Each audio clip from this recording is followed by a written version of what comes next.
You know when your child throws a fit that's only slightly larger than yours? No, only me? Well, if you are a mom who has ever overreacted, then today's video is for you.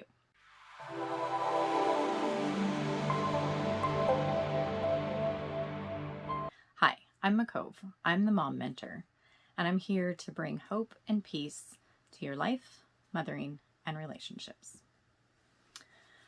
Overreacting. Why do we do it? Well, before we talk about why we do it, I want to talk about what overreacting is. It's easy to see the overreacting when we yell at our kids when we didn't want to. We get way more upset than we feel like we should. An overreaction is when it's a level 2 offense and we have a level 6 or 8 or 10 response to it. And that response can look like exploding, yelling, getting upset. It also can look like shutting down and withdrawing. So it's just when the reaction is bigger than what the behavior called for. That's when we're overreacting. But why do we do that?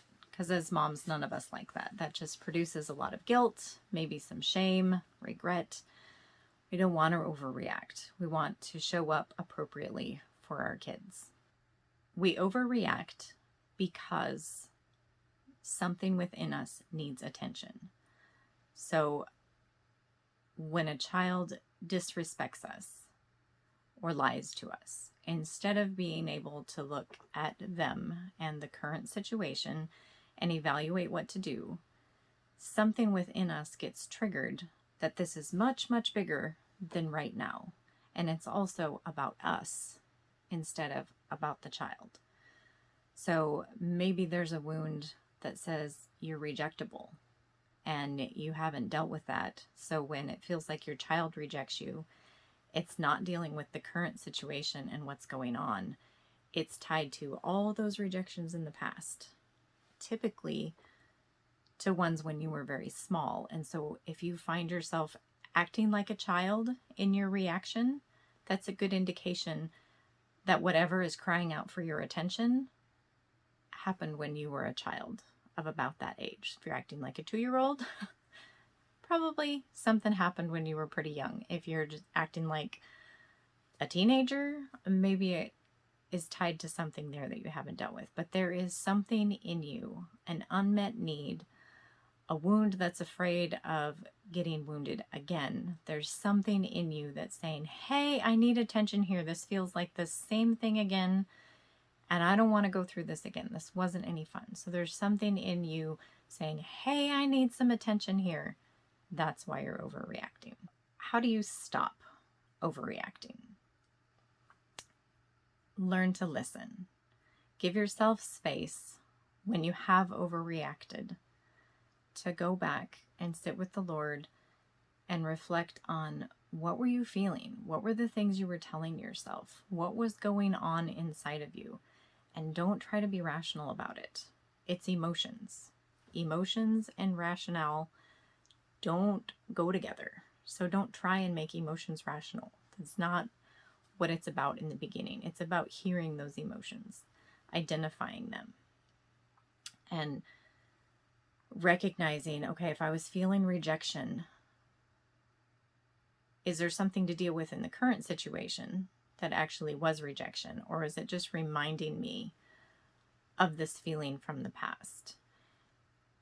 And I have a process, I call it mending the gap, because we have what we know in our head to be true, and then what deep down inside we feel to be true. And there's often a gap between those things. We know we're the righteousness of Christ. We know we're enough in Him. And yet it's really hard to feel that we're enough. It's really hard to believe that we're really okay, or that we're really fully accepted just as we are. We know it's true, but it's really hard to feel it's true sometimes. And so mending that gap between the two is a process that I'll do another video and link to that, of bringing it to the Lord and finding out, what if this is true and what if this is not true, and walk through forgiveness and receiving truth and repenting. And it's a beautiful process to be able to deal with the stuff from the past so that we can show up for our kids in the present and just be dealing with the present for them.